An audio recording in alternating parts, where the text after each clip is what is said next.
Well, it's time for another gardening week video, and given that it's summer, I'm still not doing very much gardening, but I have been down the allotment for a few hours and mainly focused on clearing up the brassicas, so taking all the lower leaves off and staking them all, tying them all in, and just giving them a general tidy up. The clubroot on the collet bed is really terrible, and the plants are just really sickly.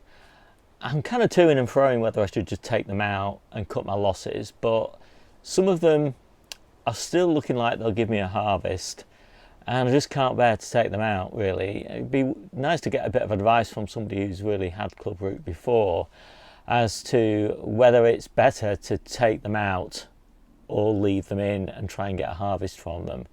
But anyway, at the moment, I kind of, like in all things, I kind of err on the side of harvesting, because obviously we eat what we grow, and you know, we never have enough. So yeah, anyway, got all that tidied up, so I was quite happy with that. I also planted a bed of pak choi and another bed of lettuce, and yeah, I was pretty pleased to get that in. It looks like we might actually have a decent amount of lettuce in August this year, which, you know, to be honest, we've never managed in any previous year. So so I'm quite kind of pleased about that, really. Cucumbers are still going kind of crazy. I think, you know, this week looks like we're going to pick somewhere in the region of 100 cucumbers, and that would bring our total number of cucumbers to, you know, about 750 or something like that this year, off the 3 plants that we've currently got. We do have another couple of plants, but they're really not performing. It's interesting to see the difference. You know, the ones in the ground are doing really great. The ones in the pots are not doing so great. Whereas it's interesting that the ones in the pots in the conservatory did really great. You know, we harvested like 350, 400 off those. So yeah, very interesting. You know, I always prefer to grow direct in the ground rather than pots. That's just my general kind of bias, because I don't like watering, and pots need a lot more watering, but I do occasionally find a use for growing in pots, and cucumbers is probably not one of those uses in the polytunnel. And we've still not had any rain. So I'm really desperately looking forward to it, but it looks like it's going to come over the weekend when we're going to be doing the harvesting. So it looks like I'm going to be harvesting in the rain, which is definitely not my favourite activity. Anyway, keep on chugging along. Oh, I also planted a bed of spinach, Mikado spinach, in the back garden, and that is looking actually quite good. I'm quite pleased with that. So last week I popped into this bed turnips, and they're growing on really nicely now. So I just cleared this bed of lettuce and I popped Mikado spinach in here. Mikado spinach and Asian spinach, slightly slower to bolt than a true spinach. This should give us a crop all the way through until October, and then maybe lamb's lettuce, maybe green garlic, maybe salad onions, something like that will go into this bed. And that is looking actually quite good. I'm quite pleased with that. And another bed of radishes in the back garden as well. And right now I'm doing radishes, and always start them in modules. I've got a mix of 3 and 4 radishes in the modules, and that gives me a bit of a staggered harvest. You can always use 3 as well if you're kind of in a more shady spot, and 4 if you've got full sun. So I've just popped these in with a little bit of bloodfish and bone after chard. And I was hoping the chard would last a bit longer, but basically it's gone to seed, so best to get a more productive crop in. And these should be ready before mid-autumn, when it's just not enough light really to bring radish to maturity.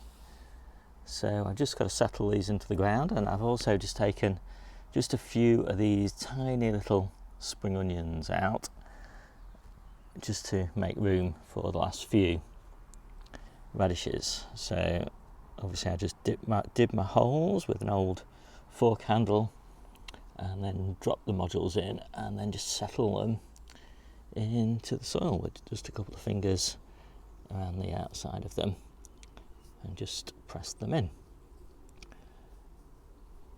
So that's my first crop done. I previously actually had chard in there, and the chard's starting to go to seed. And then really the nail in its coffin was that it started to get downy mildew. So when I see that, I generally just cut all the leaves off and let them regrow.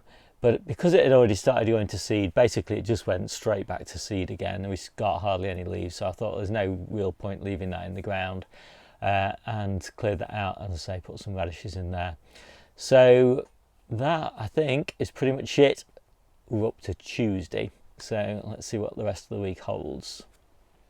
So the rest of Tuesday I was busy making 35 servings of granola. I do make a mean granola, I've got to say, and I've got a video and a write-up as to how I actually make it. I'm always refining the recipe a little bit, but yeah, it's pretty good. And it takes a long time though to make 35 servings. It's yeah, a couple of hours work, but it's worth it because it means I eat healthy every day. And yeah, got out for a nice bike ride and cycling every day at the moment, and it's really I'm just loving it. Wednesday, all about DIY. We are painting the whole of our house, and it's a pebble dashed house, and it's a big job. And we're also doing all the eaves and the gable and everything, so you know, just gradually working our way around. We had a new porch put on the house as well, which is looking really nice, but that needed painting as well. Thursday, down in Rivington. It's my favourite place for a quick walk, and I managed to do the long Rivington walk, which kind of is all the way along the whole of the reservoirs and then looping around them and up to the higher reservoirs. It's an absolutely gorgeous walk, and I'm walking through a lot of moorland, basically, where there's lots of sheep living, and I just love that. One of my favourite foods is lamb, and I just love to see the sheep and the lambs in the field enjoying themselves for their, you know, relatively short lives, but it makes me feel good. And Friday, Debbie and I walked along the beach from here, and we went south to Lytham and had a nice lunch, and then we went to the allotment. And it's just basically hardly anything for me to do on the allotment at the moment. It's every patch of land is productive, and I've just got masses and masses of seedlings, as you can see here behind me, and I'm just kind of holding them, waiting to get them planted. But while all the crops are still so productive, it's hard to do. But if I didn't have the seedlings here, you know, they would be too late, because by the time they're getting into sort of, you know, reasonably well-established plants, it'll be October and light levels will have dropped. So there's kind of this window of opportunity really in August and early September when you've just got to get masses of stuff sown, but you've got nowhere to plant it out. And it can be a little bit frustrating trying to do that, but then in the end you just have to make the tough decision and pull those summer crops, because you know those winter crops are going to feed you or me for, you know, 5-6 months. So yeah, got to do it. Saturday, on the subject of seedlings, got myself a new little kind of on wheels little shelving unit, and that is for the spare bedroom, and that is a cool bedroom and we don't heat it, and so it's perfect for germinating seedlings. You know, most seedlings want to germinate at about, you know, 16, 17, 18 degrees, something like that. There's a few that like it hotter than that, but what they don't like is these sort of really massive swings in temperature. They like it just nice and stable, and so kind of a cool corner that doesn't get any sun in an unheated bedroom. Obviously we don't heat it in summer anyway, but you know, it is perfect. So this is about just finding your coolest spot with the nicest, stablest temperature, and that's that little corner in that bedroom. So it's really nice to have that dedicated seed starting area. And yeah, got a puncture on my bike, first puncture for years, because I have these really good tyres that are really resistant to punctures. But right now the farmers are out doing their jobs, you know, cutting all those hawthorn hedges and throwing loads and loads of spiky spikes into the road. And so anyway, got that done. And Sunday, harvest day. So I'm out now just finishing the harvest, and I'll show you it now. So despite the drought, we've managed to pull in another decent harvest. I'll just give you the overview there and I'll take you through what we've got. So we've just started harvesting some of the main crop potatoes. So basically that's our weekly harvest between now and May. We've got some golden and red beetroot, some runner beans, some first few apples. Debbie's been making a lot of stewed apple over the last week.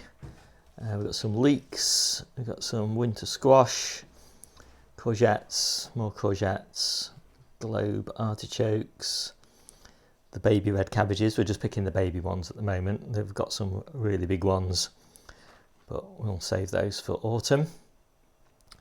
Just a sample of the blackberries. We haven't got very many raspberries now. French beans, loads of pickled cucumbers, and just a few examples of the preserves. We've got a lot of preserves already, although we're not really even into preserving season for most things, but yeah, we're starting to stock the cupboard up. These are the summer carrots. These are coming to an end now, and obviously that's why they're so big, but we'll soon be on to the autumn carrots. Not many brassicas really at this time of year. Not many people want to be eating brassicas. I still eat brassicas every day, but that's kind of enough for me. I've got some chard and some parsnips. I kind of played around with growing parsnips a little bit earlier this year, just a few. And so we've got about 30 odd parsnips for the end of summer and autumn. A little bit of New Zealand spinach. That's pretty much finished now actually. It's not coped well with the drought. And then we've got the peppers. Nice selection of peppers there, and put some in the salads as well. Little baby carrots. These are designed to be like this. These are short and sweet. So these are really nice little salad carrots. Cucumbers, yeah, I think we picked 120 this week. And that brings our total to, I don't know, it's way above 800 now. And we've been giving loads away. So, you know, in addition to these, we've given at least another box and a half away. We're getting to the point now where we've got so many pickled that I don't think we really need any more. But I think the cucumbers are coming to an end now. I think, you know, it's cooler nights and all of that, and they're old plants now, so they're finishing.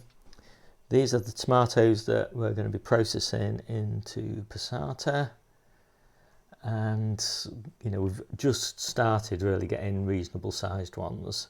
But we love doing the cherry ones as well, although it's a little bit of extra work because you know, the goodness is in the skins and the seeds, and there's a lot of skin and seeds in cherry tomatoes, so it does make a good passata. These are the salad mixes. Actually, these are the salad mixes, and these are just standard sort of just lettuce boxes for people who want to make their own salads up. And salad onions, and we'll have proper salad onions next week, I think. So these we're just eating really the sort of first 2 inches really of them, but they're really great, really super sweet, really nice. So I think that is pretty much it. It's a lovely summer table, makes all that heat and watering worthwhile. So hope you liked this quick video. My name's Steve, this is the Seaside Kitchen Garden and Allotment channel, and I'll see you soon.